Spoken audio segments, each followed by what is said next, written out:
All right, Paul. What is this, 4 times now with you and me? It's actually number 5. $5 footlong. I'm here for the 5th time, and I'm still loving it. This is great. $5 what? $5 footlong. You know, the old Subway ads. This is probably going back quite a ways, at least 10 years or so, because I haven't seen a $5 sandwich in a very long time. Jeez. But, yeah, $5 footlongs. They had a nice little jingle to it. I don't remember that. I just remember Jared, and then he was summarily dismissed in some sort of scandal. Yeah, banished, yes. Poor Jared. Poor Jared. Yeah. Yeah, so how are you doing? How's your last week been? It's going pretty good. Still living the life within quarantine, but things are looking up a little bit here in Ontario. The government is loosening up the rules a little bit. I actually played golf on Sunday, if you can believe that. Oh, yeah, I heard the golf courses were opened up. Yeah, no, golf courses opened. As long as they practice safe social distancing, which goes without saying.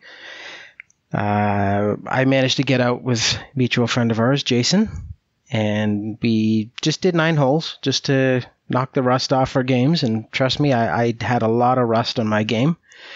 Only took me 6 holes to get warmed up, but by the last hole, I managed to par it, and it's got me coming back for more. I've got the golf bug in me right now, and you and I are both softball fans. We play a lot of softball, and it doesn't look too promising for playing team sports this summer. Well, I just want to go back to the golf thing for a sec. So what did that look like as far as how was socially I mean, golf is kind of by nature somewhat distanced in that, you know, people are going for their balls and in different places on the fairway. But what did that look like when you showed up at the course, like this, in terms of social distance and how things are going? Like, what did that look like? Well, believe it or not, but the course was actually not as busy as I thought it was going to be. So typically, usual golf tee-off times are paced about 8 minutes apart. Under the new social distancing rules, it's now about 15 minutes. So basically 4 groups within an hour. So you definitely have a little bit more spacing on the golf course. And when you go out on the course, obviously Jason and I were teamed up with 2 other guys. So we all walked, and you know, we did our best in terms of keeping social distancing, and I'd like to think that it worked pretty good.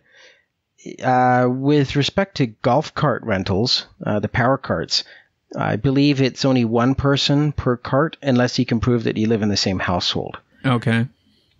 But I think golf courses, yeah. I was going to say, so you're there, you get to the parking lot. Do you have to go into the clubhouse like separately, or do you stand like a few feet behind the person? Do they have like queues set up where you stand to get your at the counter? Yeah. And how did that look? Well, it's again the social distancing guidelines. So I believe it's 2 meters apart or 6 feet apart.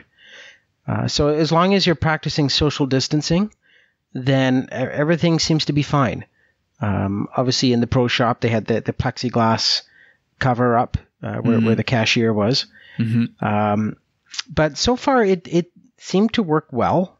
And I would like to think that if golf courses, if they can successfully implement this, and there's no reason why golf can't continue on, you know, however long COVID stays with us. But I'd say this seemed to be a good success story. And, you know, we need to have something to look forward to, some sense of normalcy in our lives. And if golf is that outlet, then that's amazing. I don't know if golf driving ranges are open yet. It depends on the course. Okay. But it is nice to see, and we finally starting to get some good weather here in Ontario. So all the more reason why it would be very nice to be out on the golf course quite a bit this summer. Yeah, absolutely. Yeah. Yeah. How are things with you? Well, we're in the process of getting our move sorted out here. We have our dates. We'll be flying out of here on the 3rd of July, and we expect to have our house packed up by the 19th of June. So between June 19th and July 3rd, we're hoping, crossing our fingers, that we'll be able to do a little bit of traveling within Japan.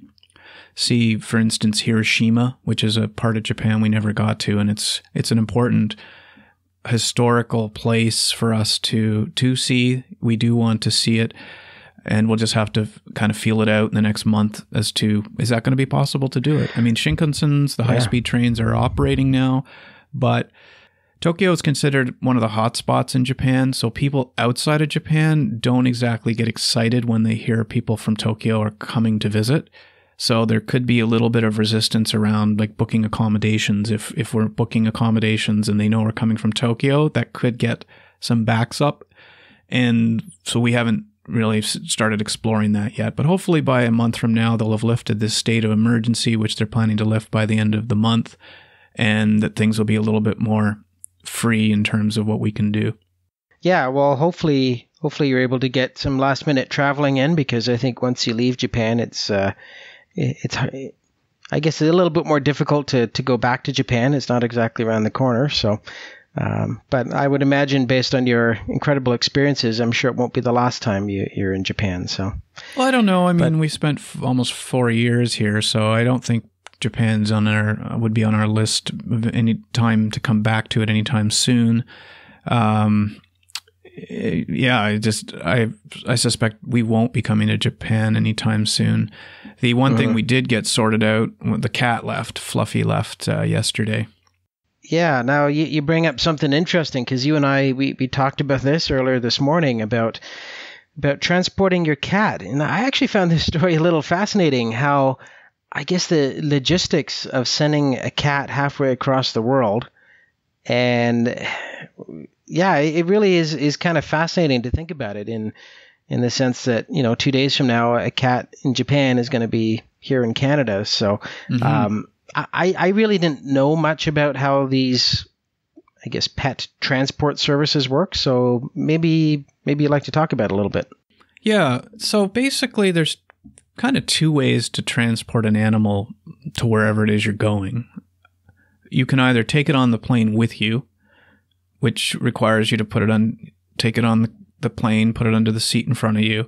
And, in a situation where you're flying, I mean, the travel time between here and Toronto is about 12 hours.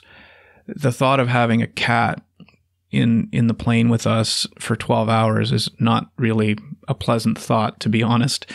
So you have another option, which is that you have the cat shipped separately, and you get a pet relocation service, which we're lucky to have access to, who shows up here. Yesterday morning, the cat service showed up here. We had a crate we had already purchased that meets the requirements that you have to have for the crate, for the animal, that meets the guidelines of the airport. I think it has to meet the guidelines of the animal itself. Obviously, it can't be too small a crate or too big a crate. So we get the right size crate. A person literally rang the doorbell yesterday morning around 11 a.m. and came and got the cat. Cat went off and would have been driven to the airport here in Tokyo and put on a plane. And the cat will fly through Vancouver, because right now with flights being restricted, it has to fly through Vancouver just because of the limited options for flights. And it will go through some testing or a quick check once it arrives in Canada, and then it'll be put on a plane to Toronto, which is about a 5-hour flight or so from Vancouver to Toronto.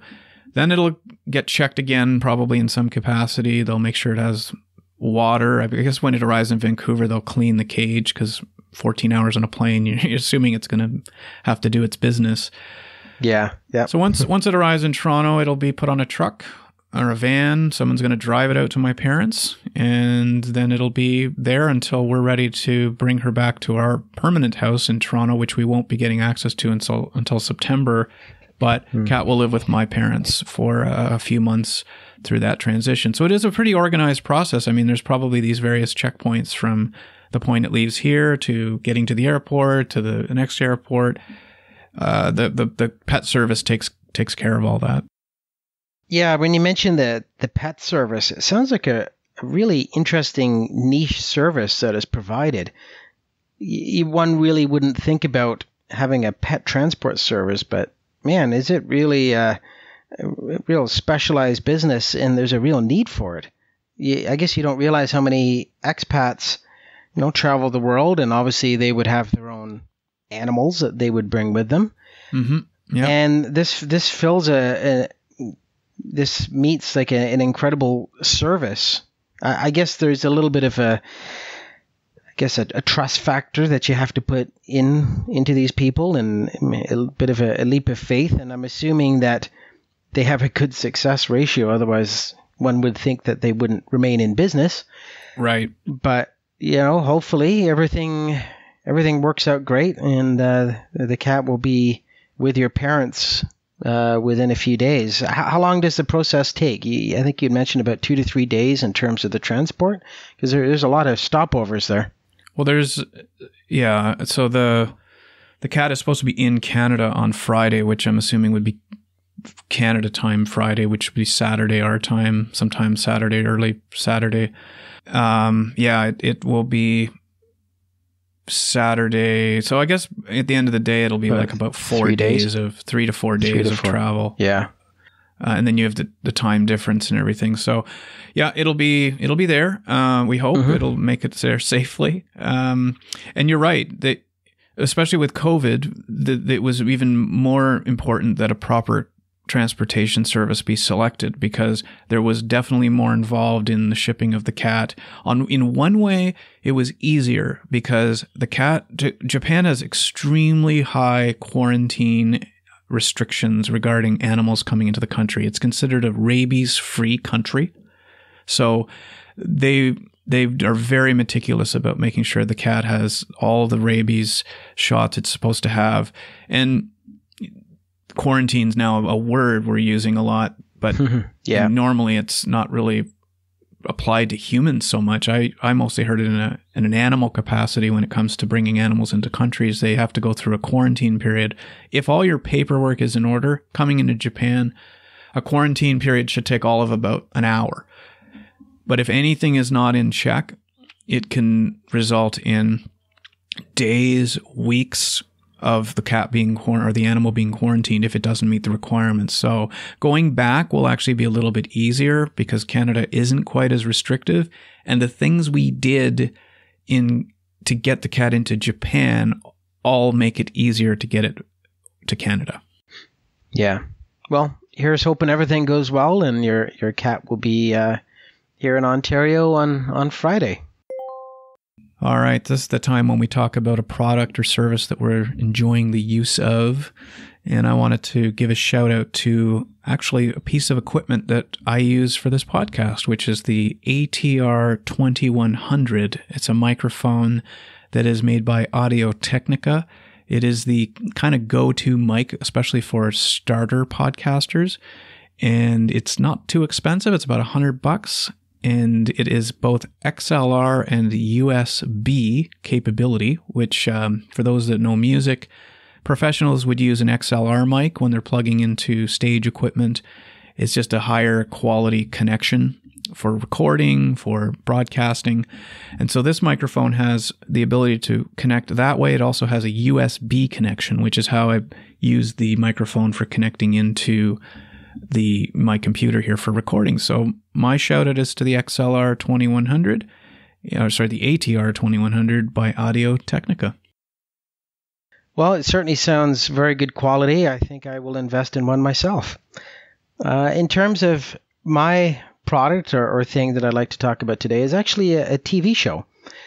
It's a show that has been around for a couple of years. I believe it's in its last season, which is season 4. It's a show called Brockmire. And it's a half-hour comedy show. And it stars Hank Azaria, who the Simpsons guy. The Simpsons guy, and an awesome character actor who's he's in a ton of movies.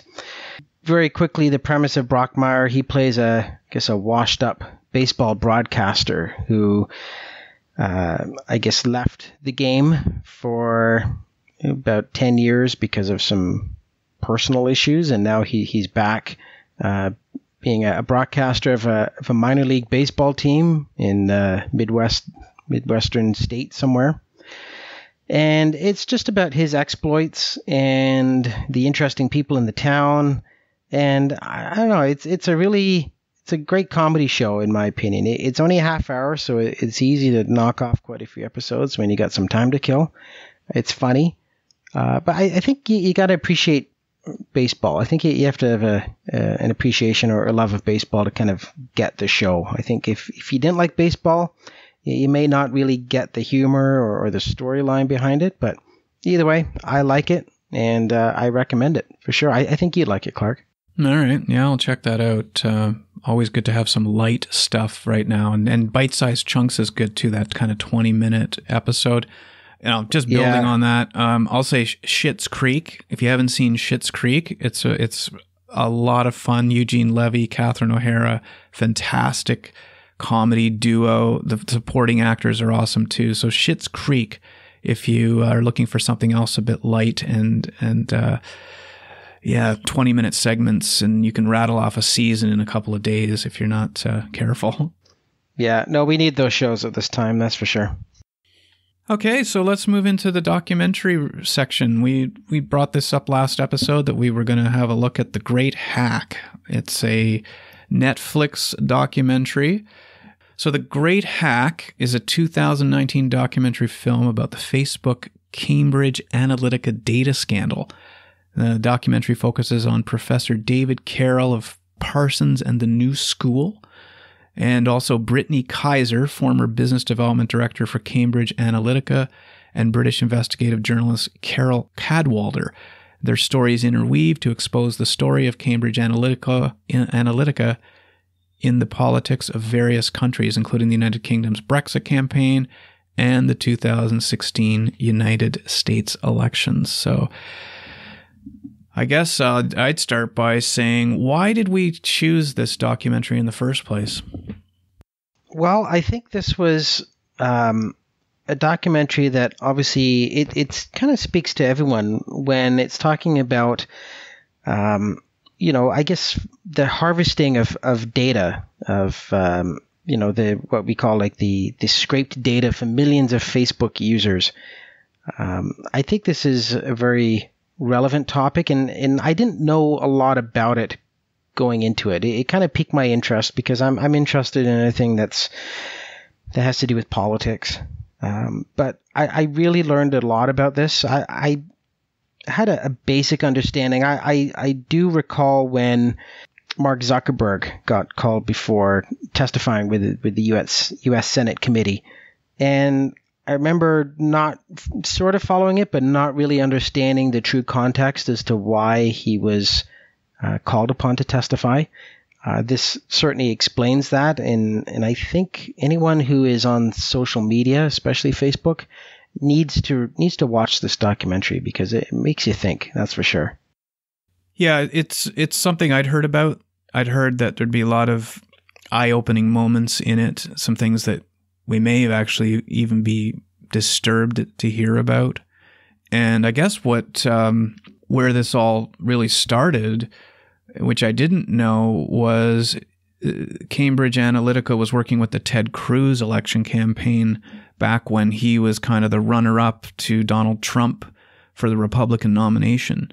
And that Facebook was being used as a means for what they call political voter surveillance.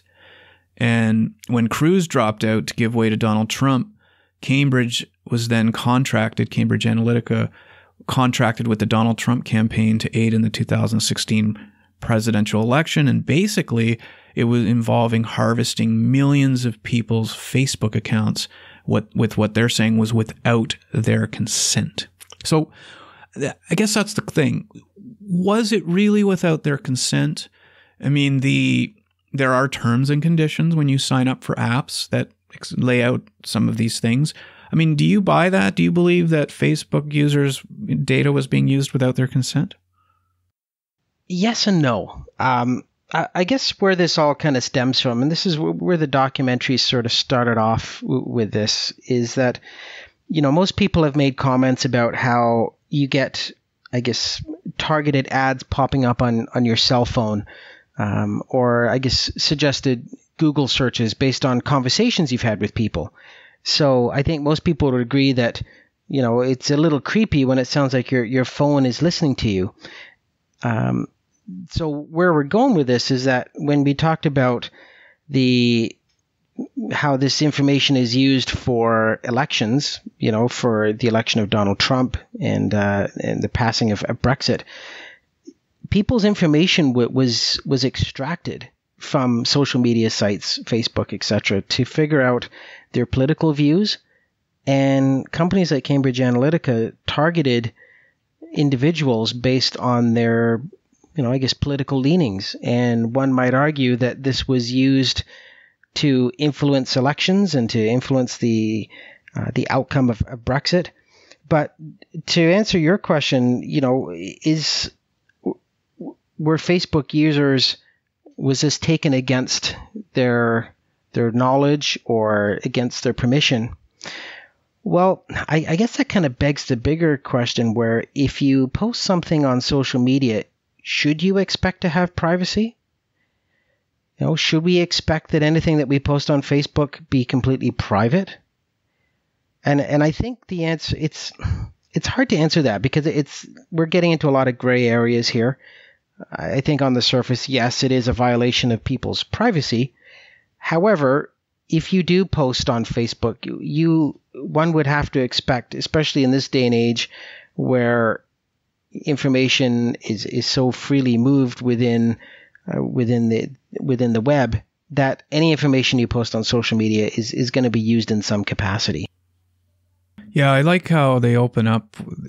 David Carroll, he says here, and I'll quote this, "We were so in love with the gift of free connectivity that no one bothered to read the terms and conditions," which is what Facebook kind of came out as, this ability to connect all sorts of people. And we just kind of signed up, went along with it, and then sort of forgot about everything else. And then in the background, all this data harvesting was going on and then being manipulated by people, Cambridge Analytica using it to contract with actually a number of elections across the world. There was maybe a dozen or so different campaigns that they were involved with. We mentioned Ted Cruz, Donald Trump. We mentioned Brexit. Brexit was huge, but there was a number of other countries that they were involved with. Yeah, there was the documentary explained about how there was voter suppression techniques in Trinidad and Tobago. And I think there's a really good quote that they had used where they had influenced democratic elections through quote-unquote weapons-grade technology. That was an amazing quote. That really hit it home in terms of how this information is being used and how it's influencing people. Is it targeting vulnerable, impressionable voters into casting their ballots in a certain way?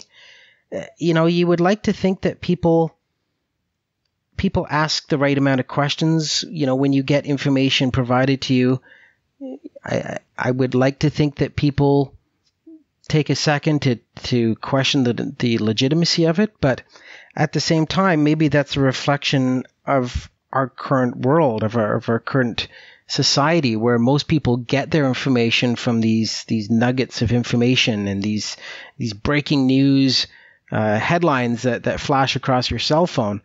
Most people really don't take the time to watch the 6 o'clock news, but then again, who's to say that the 6 o'clock news is any more accurate as well?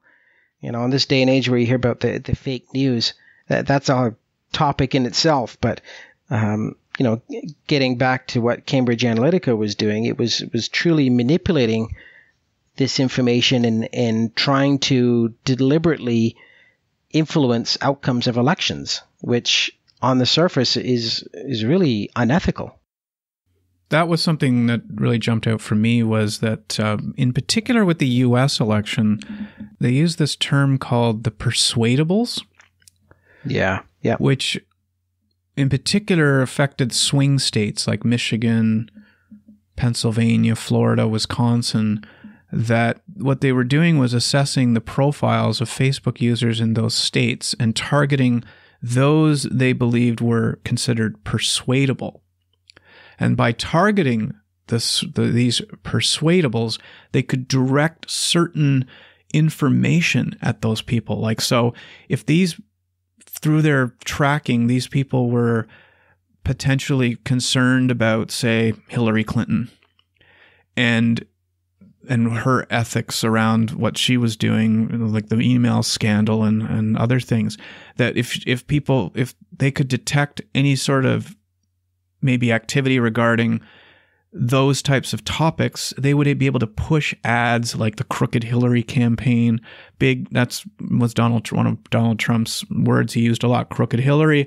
It became a big thing. Like they put a whole campaign around the term Crooked Hillary. So anyone that was persuadable was getting pushed this kind of information. Exactly. And it's amazing how much information they harvested from sites like Facebook and other social media websites. You know, they were likely able to extract, as I mentioned before, about political leanings, some of your social views. Perhaps you were a member, or maybe you liked something from the NRA, which is a huge, incredibly powerful lobby group in the U.S. There's so much information that they could get, and it really is quite scary. And I think that the big takeaway for me is that we mentioned before about the information that can be extracted from sites like Facebook. And, are we accepting of this, or should this be something that angers us? And I think the reason why people are passive is because they just don't know much about it. And I think if we truly found out how much of our personal information was out there on the web, I think we would be shocked. And that information is not available to the common person. Right. Maybe it is. David Carroll, that was the whole premise of the documentary, was he wanted to get his information. He wanted to know, what information do they have on me? And he proceeded to bring a lawsuit in the UK, because I think that was where one of the arms of Cambridge Analytica was located, that because the data was being stored there or harvested there, that he was able to bring a lawsuit against them. And the question he had was, what information do you have on me, and could I please see it? And that was eventually the conclusion at the end of the documentary, was that he never did get his answer. That was quite interesting to see, that whole situation, that that's where it all unfolded. If it wasn't for his interest in finding that information or putting that lawsuit forward, that a lot of the stuff that ended up transpiring, eventually Cambridge Analytica went out of business. This Alexander Nix guy, he's an easy guy to target. I think they use the term a Bond villain. That, yeah, it was great. He's totally like a Bond villain. This guy that's going around and talking about what kind of information he's able to get from people, be able to persuade. And I really like this quote. I can't remember if it was him or if this was Steve Bannon that said this, but it says here, in order to increase turnout or decrease turnout, that we would just put information into the bloodstream of the internet so that it would infiltrate. So things like defeat Crooked Hillary, lock her up, all those sort of buzzwords that were going around, they would just start putting that into the bloodstream of the internet and just watching how it infiltrates everybody, their various, the lives out there that as they interact with the internet or social media. So quite interesting. I mean, do you think the documentary missed anything? Like, did it get into everything you want? Were you left with any questions at the end of it? Not really, because I think it was pretty straightforward in terms of, the argument that it was saying that the harvesting of information is something that we should all be aware of. At the end of the day, I don't know how much that is going to change people's habits. I don't know if people truly understood this, would that result in people sharing less on Facebook? It's hard to say. One thing I guess I did perhaps question on this is that a large premise of the argument against Cambridge Analytica came from two particular individuals. You mentioned before Brittany Kaiser and Christopher Wiley, who were, I guess, whistleblowers. And I guess when I listened to these people's involvement in how they came out and spoke out about their former employer, it made me question maybe their motives. Was it redemption, or was there other factors involved? Was it a revenge issue? Were they paid? That was really the only thing that I may have liked to have seen a little bit more information on, as to, I guess, the motivation behind these individuals. But regardless of that, it was, the evidence was pretty damning against Cambridge Analytica. And I think it was hard for them to deny the facts, and they went out of business for a reason. But, I think the one thing to keep in mind is that, okay, Cambridge Analytica got shut down, but the scary thing is that there's probably 100 other Cambridge Analyticas out there that are doing close to the same thing. Well, I guess that was something that, Facebook has revised its privacy terms. They did make it much more, well, I wouldn't say much more, but they certainly made it more transparent that here's what we're using your data for. And you can go in, I don't know if you've looked at the privacy settings of Facebook lately, but I would highly suggest anybody who's a Facebook user, go in and look at the privacy settings. They've made it sort of easier to go in and look at what data is being shared, but you can opt out of things like, are you okay with us sharing your information with external parties? And then they'll sort of add because we'll direct the right kind of messaging or messages. I think they've worded as, have to look it up on the settings, but something like, would you like us to customize your advertising experience so that you only receive articles that are of interest to you, making it feel like as if you don't check that, you're just going to get a whole bunch of uninteresting articles. So they try to spin it in a way that, okay, we're going to be pushing ads to you. This is a free service, Facebook. You don't pay a subscription, so you're going to have to expect to get ads thrown at you. Would you like them to just be relevant and, so that you're not actually maybe wasting your time reading about how to weave baskets and more interested in terms of, here are the documentaries about baseball that are out there, or pick your interest, whatever it might be, cross training or CrossFit, or I don't know, skiing, or the things that you're interested in knowing more about. So you're getting advertising geared in that direction instead of things that you're not interested in. Yeah, there's a real fine line here between just innocent advertisements versus, I guess, messages or advertisements that try to influence your habits, your voting patterns, when it's used for voter suppression. That definitely crosses the line. So that's such a tough thing to police as well. I think most people would argue that it's unethical, but at what point does that start?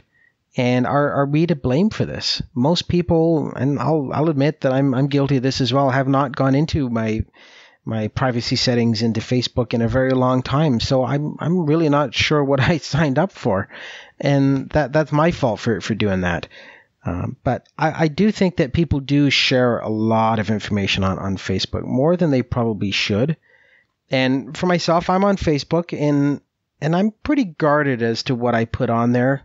Pretty innocent stuff, like maybe some vacation photos and stuff like that. But I don't put a lot of my own personal information, sharing that out onto the internet. A lot of people, in my opinion, do share way too much. And those people sort of are exactly the type of people that Facebook loves, because they can extract so much information. Well, they use that example in the documentary where they show somebody writing a post like, a tough day today, my father passed away after a long battle with leukemia. And they show them, the visual on the documentary is they highlight the word leukemia and passed away. And I guess the idea there is that maybe they're able to take that data and then send that person funeral home ads, or cancer treatment ads, or getting over the death of a loved one ads, therapy, different things like that. I imagine that's how that personal information gets used.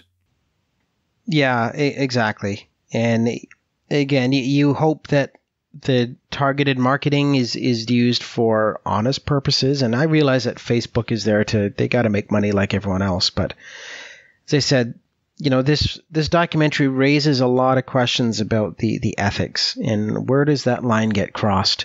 And more often than not, it gets crossed more often than you think. So, yeah, I thought this was a great documentary. I highly recommend it to our listeners because I think it should be a must watch. I think if everyone watched this documentary and understand the risks that are out there and the lack of privacy that you have with respect to your information that you share on the internet, I think people would change their habits for sure.